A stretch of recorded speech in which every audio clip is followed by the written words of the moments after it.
Bismillahirrahmanirrahim. Assalamualaikum warahmatullahi wabarakatuh. Alhamdulillahirabbil alamin wa bihi nasta'in ala umuri dunya waddin wassalatu wassalamu ala asrofil anbiya'i wal mursalin Muhammadin sallallahu alaihi wasallam wa ala alihi wa ashabihi wa tabi'ina lahum bi ihsanin ila yaumiddin amma ba'd. Faqad qala ta'ala fi kitabihil karim yarfa'illahu alladhina amanu minkum walladhina utul ilma darajat. Qala Nabi sallallahu alaihi wasallam talabul ilmi faridatun ala kulli muslimin aw kama qala Rasulullah sallallahu alaihi wasallam. Alhamdulillah saya sebagai mahasiswa PTIQ Jakarta prodi ilmu hadis, ilmu Al-Qur'an dan tafsir. Di sini saya akan menjelaskan mengenai khos dan taksis dalam usul fikih. Itu ini merupakan tugas dari dosen saya, yaitu dosen Pak Farid MA. Semoga beliau tetap dalam lindungan Allah Subhanahu wa taala. Bismillahirrahmanirrahim. Langsung saja kita memahami khos dan taksis dalam usul fikih. Jadi di sini saya akan menjelaskan mengenai dan taksis dalam ilmu usul fikih. Yaitu saya ngambil rujukan dari beberapa kitab, diantaranya dari kitab Syarah Waraqat karangannya Imam Al-Juwaini. Jadi yang pertama adalah definisinya dulu. Definisi adalah wa huwa ma'amma syai'aini fasaidan min ghairi hasrin. Adalah sesuatu yang mencakup dua perkara atau lebih dengan tanpa batasan. Jadi itu namanya Di itu sesuatu yang mencakup dua perkara atau lebih dengan tanpa batasan. Itu 3 ke atas terus dengan tanpa batasannya. Kemudian ada sedikit perbedaan antara lafaz dan umum. Kalau itu lafadznya itu, sedangkan kalau umum adalah sifatnya yang bersifat umum. Itulah yang hanya sedikit perbedaan, hanya nama lah. Nah, kemudian pembahasan adalah lafadz-lafadznya Wa alfaduhu arba'atun. Jadi lafadz-lafadznya di sini ada 4. Yang pertama adalah al-ismu wahidu al-mu'arafu bil alifi wal lamin. Yang pertama adalah isim mufrad. Isim mufrad yang kemasukan alif lam. Contohnya dalam Quran surat Al-Asr. Innal insana lafi khusrin illal ladzina amanu. Di sini yang dijadikan contoh adalah al-insana. Jadi insanun ini merupakan isim mufrad. Merupakan isim mufrad yang kemasukan alif lam sehingga menjadi ma'rifat. Jadi isim nakirah insanun menjadi isim ma'rifat karena kemasukan alif lam. Kenapa? Di sini ada penjelasannya. Sedangkan insanun itu kan merupakan makna yang biasa disebut juga ahyanan, yaitu hewan. Jadi bedanya manusia dengan hewan adalah manusia adalah hewan yang berpikir. Nah, jadi kata ulama ada yang mengatakan berarti kalau insanun aja belum ada alnya, ini sudah termasuk umum karena manusia itu umum, baik manusia di mana di Indonesia dan lain sebagainya berpikir ataupun enggak. Di sini masih ada umum. Kenapa? Karena manusia. Nah, di sini yang menjadikan dia lafaz adalah karena setelahnya itu ada istisna. Illal ladzina amanu. Nanti ada pembahasan mengenai taksisnya. Jadi lafaz yang umum ketika ada istisna maka itu namanya nanti ada di taksis yang mutasil. Nah, kemudian langsung saja lafaz yang kedua adalah wasmul jam'il murafu bil lami, yaitu isim jama yang terdapat alnya. Contohnya innallaha yuhibbul muhsinin, sesungguhnya Allah menyukai orang-orang yang berbuat kebaikan. Jadi al-muhsinin di sini orang-orang yang berbuat baik. Jadi Allah menyukai orang-orang yang berbuat baik, ini bersifat umum. Entah dia yang berbuat baik ini orang miskin, ataupun orang kaya, ataupun dan lain sebagainya lah. Pokoknya di sini bersifat umum. Jadi muhsinun orang yang berbuat baik itu di sini bersifat umum. Nah, kemudian apa itu am? Am adalah lafaz yang mencakup seluruh satuan yang masuk dalam maknanya tanpa pengecualian. Biasanya memakai kata seperti kulun atau asmaun yang bersifat umum lah. Contohnya kulun nafsin dari kotul maut itu maknanya am.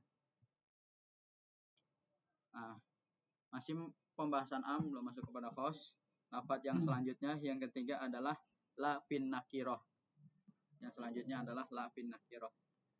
Contohnya Allah Subhanahu wa taala la tajzi nafsun an nafsin syai'an. Setiap jiwa tidak akan ada yang bisa membela satu jiwa pun.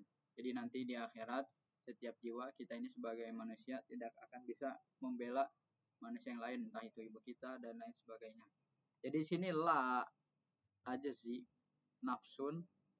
Jadi di sini la roh. Nafsun ini kan isim nakiroh. Terdapat lafaz la di sebelumnya. Di sini berarti umum. Jadi setiap siapapun jiwanya itu tidak akan bisa membela orang lain nanti di akhirat. Kemudian yang keempat adalah wasmul mubham. Nah, di sini ada banyak isim-isim mubham. Yang pertama adalah fiman yakilu. Isim mubham man untuk orang yang berakal. Ini masih masuk dalam lafaz am. Nah, untuk yang umum, famay ya'mal misqala dzarratin fayarah. Barang siapa yang berbuat sesuatu kebaikan, maka dia akan melihatnya walaupun itu sebesar biji zarrah. Barang siapa yang berbuat kebaikan walaupun sebesar biji zarrah, maka dia akan melihat kebaikannya nanti di akhirat. Nah, ini siapapun, entah itu manusia yang kaya, yang miskin, orang Indonesia, orang manapun, kalau berbuat dia kebaikan, nanti dia akan melihat balasannya di akhirat nanti. Kemudian yang selanjutnya, isim mubham yang selanjutnya adalah lafaz ma untuk yang tidak berakal, fima la yaqilu, yang tidak berakal. Kalau Allah Subhanahu wa taala berfirman, "Wallahu basirun bima ta'malun." Allah Subhanahu wa taala Maha melihat dengan apa yang kalian kerjakan. Ini bermakna umum mak di sini. Jadi apapun yang kita kerjakan, Allah Subhanahu wa taala Maha melihat. Entah kita di goa, entah kita di dalam rumah ataupun di dalam laut, di hutan dan sebagainya, Allah Subhanahu wa taala Maha melihat dengan apa yang kita kerjakan. Terus isim mubham yang selanjutnya adalah ai.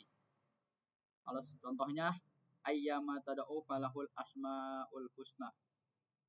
Dengan makna dengan apa saja kalian berdoa menggunakan asmaul husna, maka Allah Subhanahu wa taala akan menerimanya. Jadi kalau kita mau berdoa menggunakan nama-nama Allah itu boleh, dari yang ada 99 itu. Jadi ya Allah, ya Rahman, ya Rahim, berdoa itulah. Yang selanjutnya adalah isim mubham aina. Aina fil makani, aina untuk makna tempat. Allah Subhanahu wa taala berfirman, aina ma takunu yudrikumul maut. Di mana saja kalian berada, maka kematian akan mendatangi kalian. Jadi namanya takdir, kematian itu pasti akan mendapati kita. Walaupun kita udah sejauh apapun kita berlari, tapi kalau memang udah takdirnya kullu nafsin dha'iqatul maut, kalau kita udah takdirnya mati, maka ya akan mati juga. Ya banyaklah ceritanya itu. Ataupun contoh lain, aina ma takun akun ma'aka. Di mana saja kamu berada, aku akan selalu menyertaimu. Nah, ini ucapan seseorang mungkin kepada seseorang. Nah, yang selanjutnya isim mubham yang terakhir adalah mata fi zaman. Itu mata untuk waktu. Contohnya mungkin seorang suami sama istrinya berantem. Ketika dia mengatakan mata safarti fa'angti tolikun. Kalau kamu pergi, maka kamu orang yang tertolak. Jadi kalau istrinya lagi berantem terus suaminya mengatakan itu, ketika istrinya bilang, suami mengatakan mata safarti fa'angti tolikun, terus istrinya beneran pergi, maka dia termasuk orang yang tertolak, itu tercerai. Nah, itu merupakan lafaz-lafaz am. Nah, kemudian wal umumi sifatin nutki wala yajuzu wal umumi fi ghairihi minal fi'li wala yajri majrahu. Perkara yang umum pasti berbicara tentang ucapan ataupun lafaz. Maka keumuman tidak mungkin terjadi pada selain lafaz, seperti perbuatan. Jadi kalau makna umum di sini jelaskan itu pasti berbicara tentang ucapan ataupun lafaz. Jadi kalau selain ucapan, contohnya perbuatan, itu tidak umum. Karena setiap perbuatan pasti itu ada batasannya. Contohnya berdiri ya berdiri, jadi nggak ada sifat umum dengan perbuatan. Jadi sifat umum itu hanya mencakup pada ucapan saja. Nah, kemudian yang selanjutnya kita akan membahas mengenai host. Mengenal host. Host itu apa? Host adalah malayatanawwalu syai'aini fasaidan min ghairi hasrin. Ini adalah host. Ini kebalikannya, host ini kebalikannya umum. Host adalah perkara yang bisa mencakup dua perkara atau lebih dengan tanpa batasan. Host adalah perkara yang tidak bisa mencakup dua perkara atau lebih dengan tanpa batas. Jadi lafaz yang menunjukkan itu maknanya terbatas hanya untuk satu atau beberapa individu atau kondisi tertentu. Itu namanya host, memberi kepastian hukum pada subjek atau objek agar tidak terjadi ambiguitas atau tidak terjadi keumuman. Jadi ini kebalikannya umum, ini namanya host. Fungsinya menentukan ruang lingkup hukum sehingga aplikasi menjadi spesifik dan tepat. Akibatnya mencegah penerapan hukum yang keliru pada kasus di luar cakupan lafaz host. Nah, ini itu namanya host. Pokoknya host ini adalah kebalikannya am. Contohnya satu orang dua rojulun, satu orang laki-laki, rojulaini dua orang laki-laki, salah satu rijalin tiga orang laki-laki. Ini namanya khusus, ada kekhususannya. Nah, yang menarik di sini adalah kalau host itu mudah, itu hanya kebalikannya am. Nah, sedangkan yang selanjutnya adalah taksis. Taksis adalah proses menjadikan sebagian dari cakupan lafaz am menjadi tidak berlaku bagi sebagian yang lain, yaitu pengeluaran dari sebagian dari umum sehingga hukum lebih tepat. Jadi peran itu memastikan nas sesuai realitas syariat dan praktek hukum yang benar. Ini taksis, itu namanya taksis. Dan keterangan mengenai taksis ini agak panjang.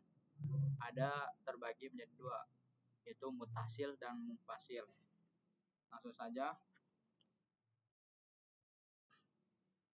Taksis yang mutasil. Jadi taksis itu dia mengeluarkan sebagian perkara yang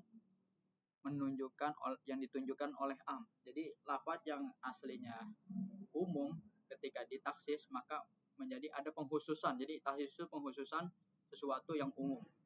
Nah, langsung aja lafaz-lafaz mutasil yang mutasil. Nih ada 1 2 3 4, ada 4. Taksis mutasil ada 4. Yang pertama adalah istisna. Nah, ini tadi ada kita bahas sedikit, yaitu mengenai Allah Subhanahu wa taala berfirman, "Wal 'asri innal insana lafi khusrin illal ladzina amanu wa 'amilus sholihat." Jadi kan udah dicontohin.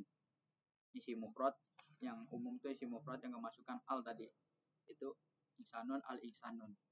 Nah, ini mencakup semua manusia. Manusia ini dalam kata Allah Subhanahu wa taala, manusia ini sesungguhnya dalam keadaan kerugian. Entah itu dia kaya, miskin, ataupun hidupnya mewah, sederhana, dan lain sebagainya. Ini semua manusia dalam keadaan kerugian kata Allah. Yang tidak rugi kecuali pengecualiannya adalah illal ladzina amanu wa amilus sholihat. Kecuali orang yang beriman dan beramal soleh. Jadi inilah taksis ataupun khususannya. Jadi insan semua manusia itu umum, kemudian kecuali manusia, kecuali orang yang beriman dan beramal soleh, ini adalah taksis ataupun kekhususan untuk orang yang beriman dan beramal soleh, sehingga tidak dikatakan orang yang merugi dalam Al-Quran kata Allah. Nah, kemudian taksis yang kedua, yang mutasil yang kedua, maksudnya ini mutasil ini masih sambung, adalah takyid bisifat, pembatasan dengan sifat. Nah, seperti contoh Allah Subhanahu wa taala berfirman mengenai kafarohnya membunuh. Kafarohnya membunuh fatahriru raqabatin. Ada dalam Quran surat An-Nisa itu surat ayat 92 fatahriru raqabatin mu'minah. Jadi ini ada dua ayat yang menjelaskan mengenai kafarohnya membunuh. Fatahriru raqabah, yaitu membebaskan budak. Nah, di sini kalau tidak ada lafaz mu'minatin, ini masih umum membebaskan fatahriru raqabah, ini masih umum, entah budaknya wanita, laki-laki terus beriman ataupun yang kafir, ini enggak ada keterangan ya. Ketika ditambahin mu'minatin, berarti raqabatin mu'minatin, budak perempuan yang mukminah. Nah, jadi taksisnya, pembatasannya adalah itu budak wanita yang mukmin. Jadi kafar yang membunuh itu adalah membebaskan budak wanita yang mukminah, bukan yang kafir. Terus yang selanjutnya adalah taksis bil goyah, pengecualian dengan puncak nih goyah. Allah Subhanahu wa taala berfirman, "Qa wala taqrabuhunna hatta yathur." Wala taqrabuhunna, janganlah kalian mendekati hatta yarun sampai kalian ini suci. Di sini masih umum, maksud jangan kalian mendekat. Kalau jadi nggak boleh sholat, nggak boleh masuk masjid dan lain sebagainya hatta yarun sehingga kalian ini dalam keadaan suci. Jadi taksisnya adalah hatta yarun sampai kalian ini suci. Kemudian yang selanjutnya adalah singkat aja, yaitu taksis bil badal, pengecualian pengkhususan dengan badal. Qala Allah Ta'ala, Allah Subhanahu wa taala berfirman, "Walillahi 'alan nasi hijjul baiti man istata'a ilaihi sabila." Walillahi 'alan nasi hijjul baiti. Dan Allah Subhanahu wa taala menetapkan atau memfardukan atas manusia, yaitu pergi haji ke Baitullah. Jadi seluruh manusia oleh Allah Subhanahu wa taala difardukan, ditetapkan untuk pergi haji ke Baitullah. Nah, ketika ada lafaz man istata'a, setelahnya man istata'a ilaihi sabila, bagi orang yang mampu perjalanan ke sana. Jadi ini taksis ataupun pengkhususan bagi orang yang mampu saja untuk pergi haji ke Baitullah. Jadi enggak semuanya wajib, yang diwajibkan adalah man istata'a ilaihi sabila. Nah, itulah mengenai taksis mutasil, ada 4 tadi, istisna, takyid bisifat, taksis bil goyah, terus taksis bil badal. Nah, terus taksis pengkhususan yang ini kan tadi terbagi 2, mutasil ada yang mufasil. Sekarang yang mufasil. Yang mufasil macam-macamnya. Yang pertama adalah taksis kitab al-kitabil kitab. Al-Qur'an ditaksis dengan Al-Qur'an. Taksis al-kitabil Al-Qur'an dengan Al-Qur'an. Contohnya Allah Subhanahu wa taala berfirman, "Wala tankihul musyrikat." Janganlah kalian menikahi wanita-wanita yang musyrikah, wanita-wanita yang musyrik. Nah, taksisnya khususnya biqaulihi, ditaksis dengan firman Allah Subhanahu wa taala, "Awal muhsanati minal ladzina utul kitaba min qablikum." Nah, di sini hilul lakum. Itu wal muhsanati, budak-budak perempuan dari karangan utul kitab, orang-orang ahli kitab dari kalian itu boleh. Ini hanya jadi pengkhususan, kan tadi tidak boleh menikahi wanita-wanita yang musyrikah. Pengkhususannya muhsanat itu budak wanita yang kalian miliki. Kalau zaman sekarang udah nggak ada. Dari orang ahli kitab ini halal dinikahi. Nih. menurut keterangan ini. Jadi ini adalah taksis Al-Quran dengan Al-Quran.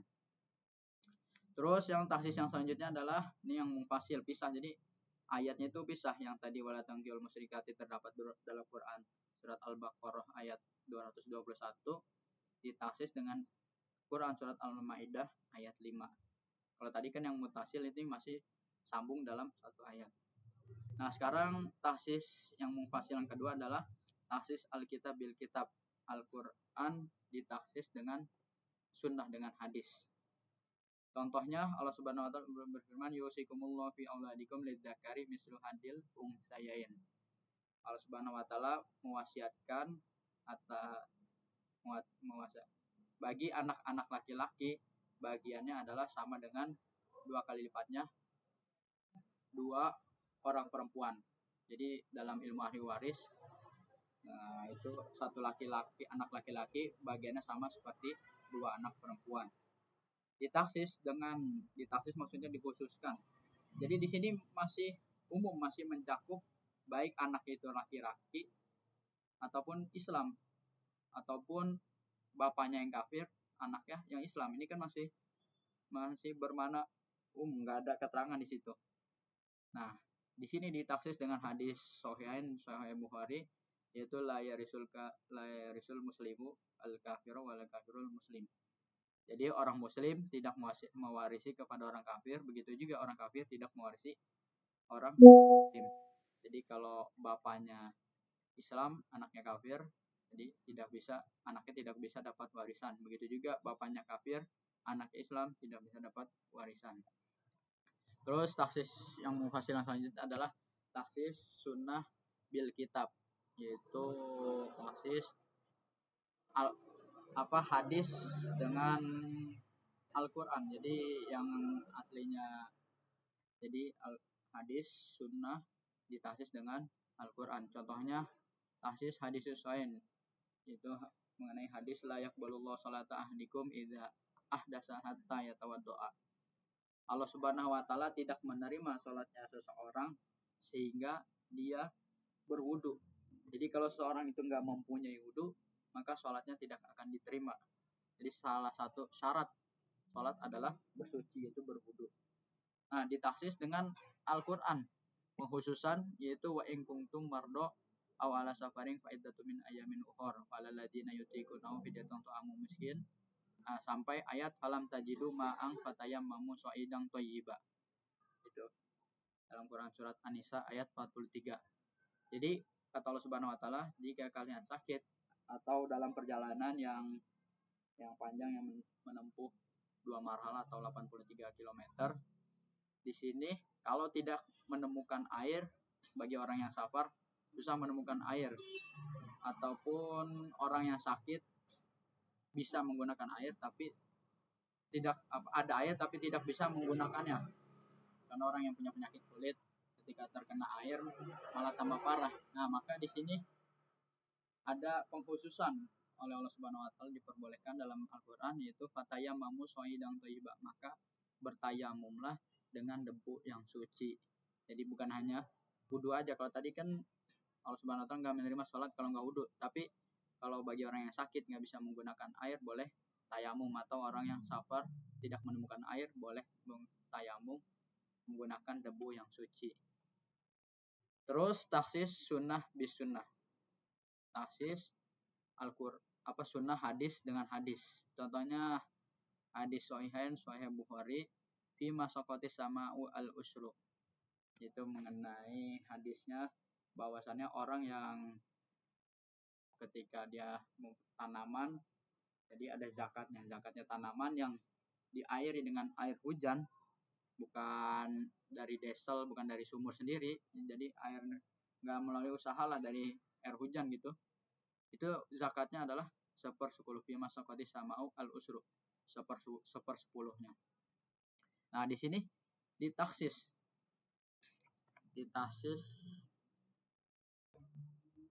mana ini?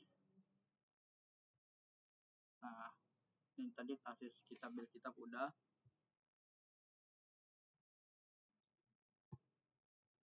Nah, sebelum istinbat, dari taksis Ya, jadi 10 dari hasil tanaman itu tadi. Nah, di tahsis dikhususkan laisa fi maduna khamsati ausukin shadaqatun. Kata Rasulullah SAW, dari harta yang kurang dari 5 wasak itu tidak ada sedekahnya. Jadi yang aslinya bersifat umum baik, jadi tanaman yang sedikit maupun yang banyak. Ini kan kalau dari hadis yang pertama fi masaqati samau al usru, ini kan nggak ada taksis, yang nggak ada pembatasannya. Tapi kalau ada penjelasan laisa fi maduna khamsati ausukin sedekah. Nah, di sini ditaksis pengkhususan bagi jadi dari hasil tanaman yang tidak mencapai 5 wasak itu nggak ada sodakohnya. Jadi walaupun dia menggunakan air hujan ataupun air sendiri, kalau hasil tanaman itu tidak mencapai 5 wasak, maka tidak ada zakatnya. Ini taksis sunnah dengan sunnah. Terus di dalam sebagian kitab nggak ada, tapi di sini mungkin jelasan sedikit, yaitu ada tambahan taksis Alkitab bil qiyas, yaitu taksis Al-Quran dengan qiyas. Contohnya Allah Subhanahu wa taala berfirman, Az-zaniyatu wa zani fajlidu kulla wahidin minhuma mi'ata jaldah, dalam Quran surat An-Nur. Jadi laki-laki dan perempuan yang berzina, maka jilidlah, cambuklah dia setiap dari laki-laki dan perempuannya masing-masing dicambuk sebanyak 100 kali bagi laki-laki dan perempuan yang belum menikah, yang zina muhsan. Nah, dicambuk sebanyak 100 kali. Ditaksis dengan kias, itu fa innahu husamin ha al amatu fa alaihi nisfu ma dzalika bi qoulihi ta'ala fa in ataina bi fahisatin fa alaihi nisfu ma al muhsanati minal adzab. Nah, ada keterangan dalam Al-Qur'an yaitu fa innahu, di sini Allah Subhanahu wa taala berfirman, fa in ataina bi fahisatin fa alaihin nisfu ma al muhsanati minal adzab.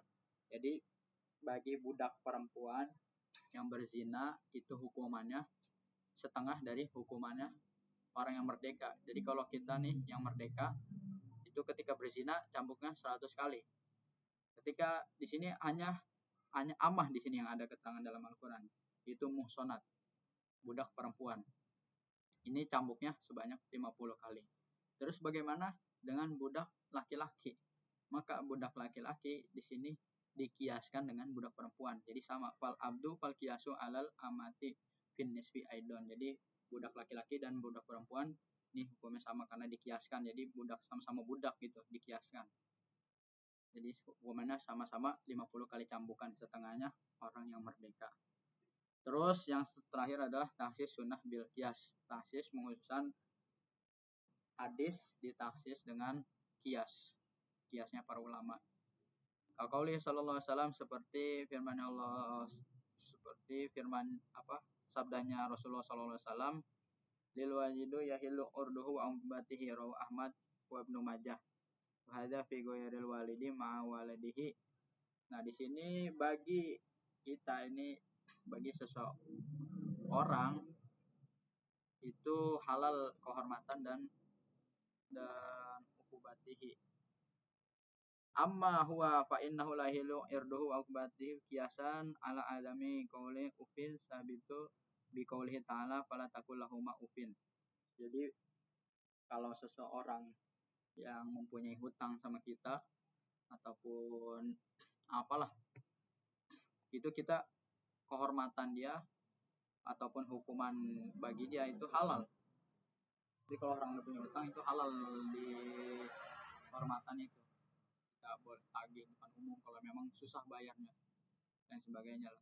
Tapi kalau yang punya hutang itu orang tua, itu nggak sama seperti tadi, karena dikiaskan dengan firman Allah Subhanahu wa taala, fala taqul lahuma ufin. Janganlah kalian berkata kepada orang tua Jadi berkata aja, maksudnya berkata berkata kasar sedikit pada orang tua aja nggak boleh, apalagi memukul, durhaka dan lain sebagainya. Itu adalah taksis as-sunnah dengan al-qiyas. Nah, itu pembahasan mengenai am-qiyas dan taksis. Kemudian metodologi istinbat hukum, pengambilan hukum. Proses singkat pengambilan hukum Yang pertama kita baca lafaz dan tentukan apakah am atau khos. Kedua, cari korinah penyebabnya, konteks, sebab, nasahnya. Yang ketiga, tarik hukum dengan proporsionalitas dan makosid syariah. Jadi cara istinbat hukum, mengambil hukum, kalau kita kan udah bukan jabatan, bukan ulama. Ini hanya ulama aja yang bisa mengambil istinbat hukum. Tapi kalau kita ingin menjadi ulama yang bisa mengambil istinbat hukum, nah sekarang udah nggak bisa karena syarat-syaratnya susah. Udah nggak ada lagi kan. Jadi ulama itu yang pertama baca lafadznya dulu, apakah am ataupun ini khos, terus cari penyebabnya, kemudian ditarik menjadi hukum. Jadi nggak asal mengambil hukum. Kemudian kesimpulannya adalah memahami nas. Penguasaan kaidah am dan khos dan taksis ini penting bagi ijtihad yang adil. Jadi kalau ulama yang diantara kewajiban ulama yang ijtihad, mujtahid itu harus menguasai ilmu usul fikih, nahwu, shorof, diantara usul fikih juga. Untuk pengambilan hukum ini adalah apakah am ataupun khos dan lain sebagainya. Terus taksis tidak merusak nas tetapi menyempurnakan penerapan hukum. Jadi taksis itu bukan merusak nas yang umum, tapi dia menyempurnakan peranan hukum. Jadi peranan hukum yang jadi dulunya am itu ditaksis, itu bukan yang dirusak tapi disempurnakan, diperjelas. Terus praktek selalu gunakan korinah, bandingkan nas dan prioritaskan maksud syariat. Nah, itulah penjelasan mengenai am, khos, dan taksis. Mungkin cukup sekian dari saya. Semoga bermanfaat. Wabillahi taufiq wal hidayah. Wassalamualaikum warahmatullahi wabarakatuh.